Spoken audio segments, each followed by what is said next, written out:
Let's get right into it. Let's get into it, guys. Russell Brand sat down with Robert Kennedy Jr. I had no idea. And it's a great talk. And I just wanted to play a little clip into, a little window into what this possible future president has in store for America. And honestly, I really can't understand why. Maybe it's just because he's on the other side of things. I would much, just from what I'm hearing with RFK, just from what I'm hearing with him, I'd rather see him in office than DeSantis.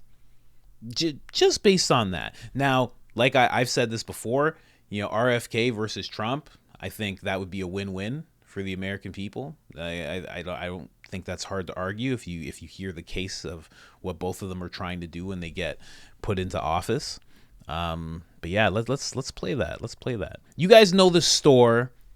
Like the video, and the store is www.iamcoachcolin.com. Pick up anything there. It helps our channel so much. And if you put in the discount code of I am Coach Colin, you will get 10% off. Let's get into the video.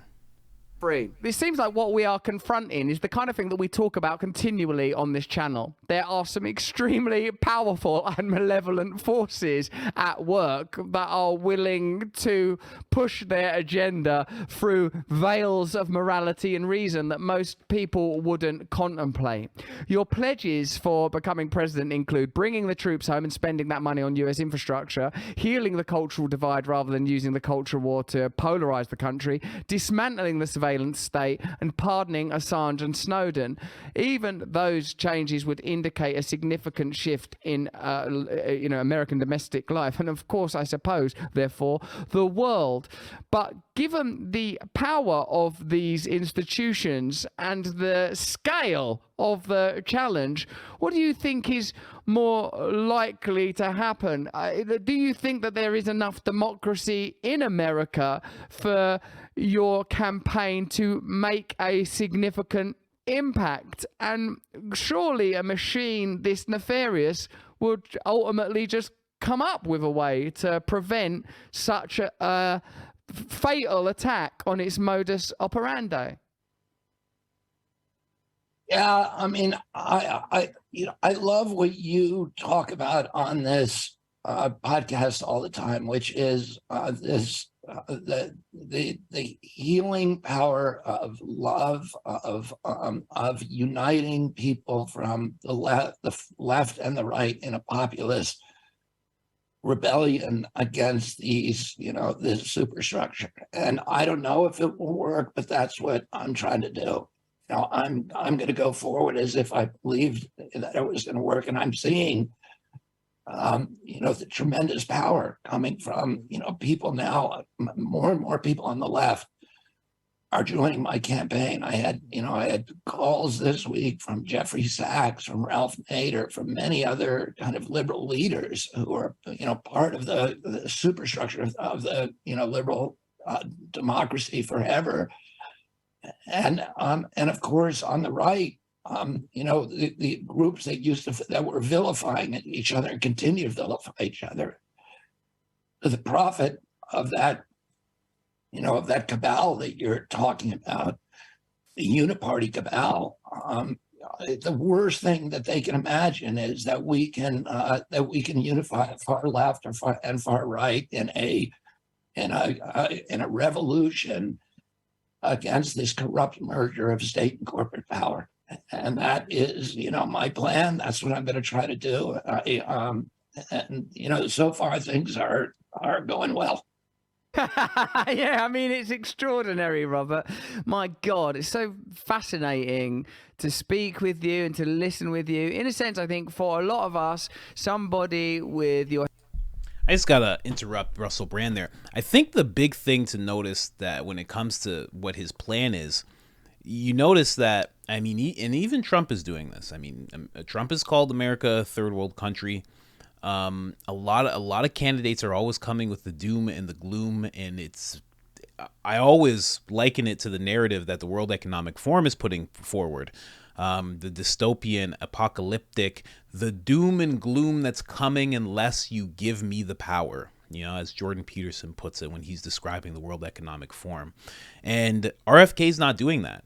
He's kind of in this mindset of like, let's see if love works. Let's see if unifying works. Let's see if us being optimistic for what we could do for this country, let's see if that can work.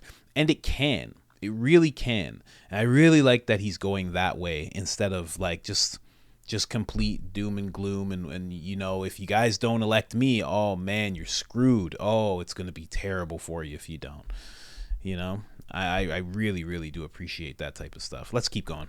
Your heritage, your ability to communicate, your ability to marshal facts, your durability, your willingness to enter into this debate, your pedigree when it comes to your victories as a lawyer against corporations, your history of supporting significant environmental issues, your ability to construct very complex narratives. For me, this is a great opportunity for democracy and for the planet. I must confess to at times feeling sort of startled by the depth and malfeasance of some of the conspiracies that you describe. But obviously, for me, you are an incredible opportunity for all of us. And I suppose if Donald Trump can rise out of the libertarian right as quite kind of a berserker figure that rhetorically reaches anger, having someone that's sort of like on the side of liberal values,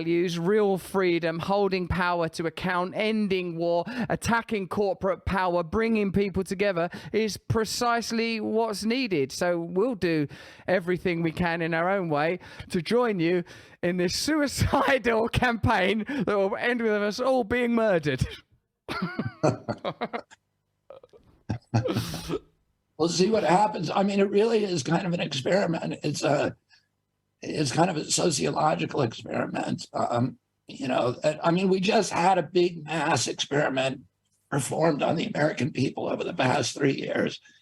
And for me, this is a new kind of experiment. If you try to, do this with kind of love and reason and truth, whether that can have a unifying effect the same way that fear and intimidation and and marginalization and polarization and gaslighting, that orchestrated propaganda campaign that we saw over the last 3 years during COVID, whether there's some counterbalancing force in the universe that can be summoned and deployed to actually bring people together and to get them to challenge these, not only the dominant narratives, but these institutions that have been. I can tell you something. I know I've spent 40 years suing these agencies, and I know how to fix them. I know how to, I asked.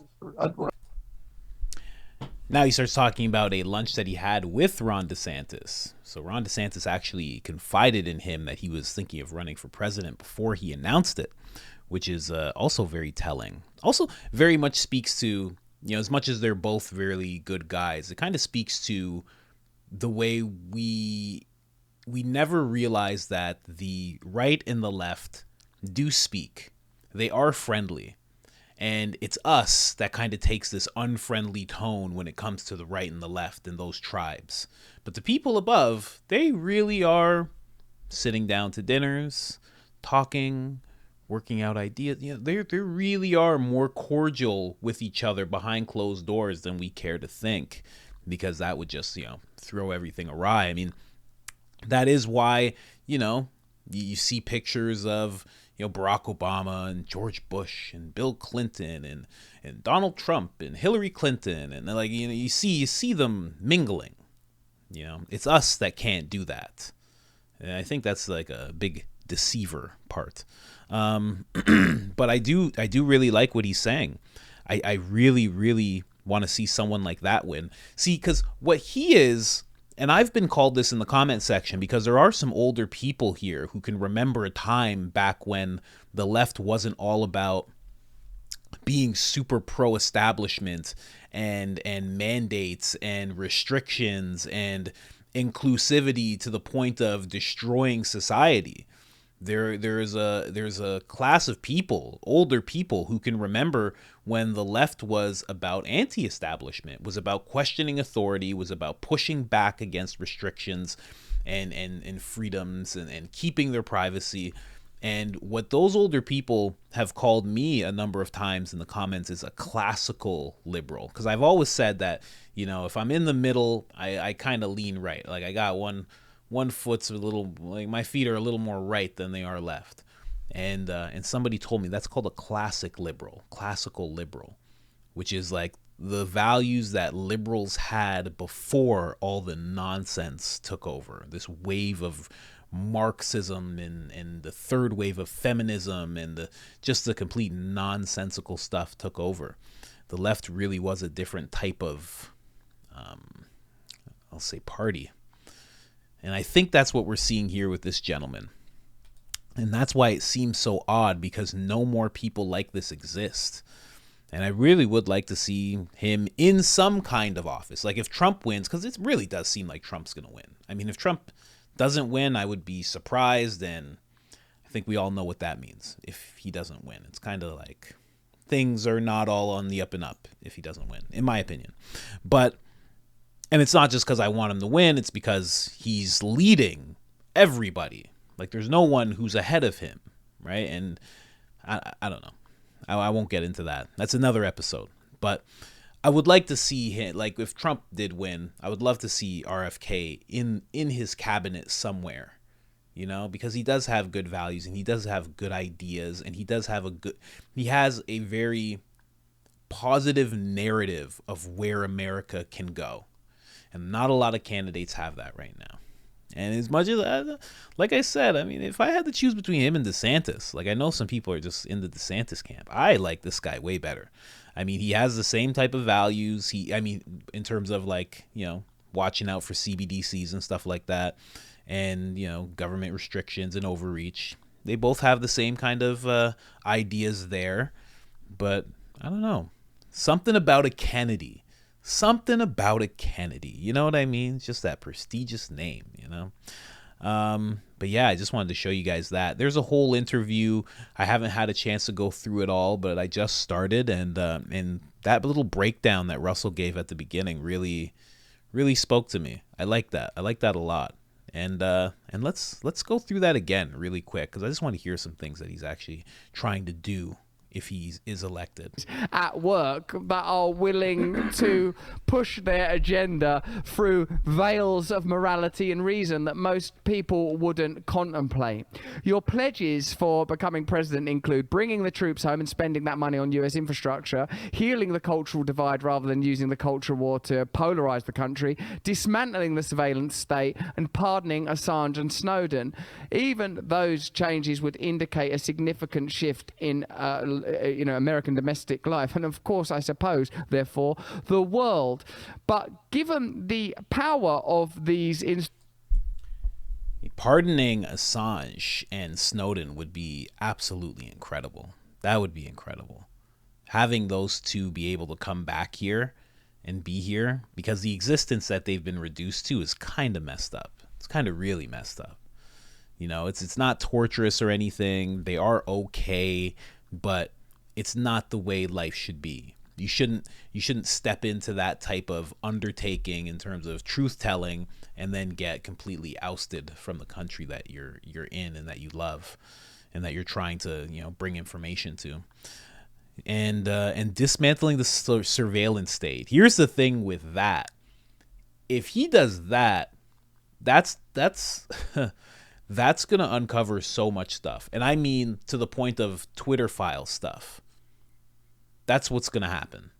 Like the way the Twitter files came out and you started seeing that Twitter was like almost like an arm of, certain alphabet companies, FBI and a bunch of others.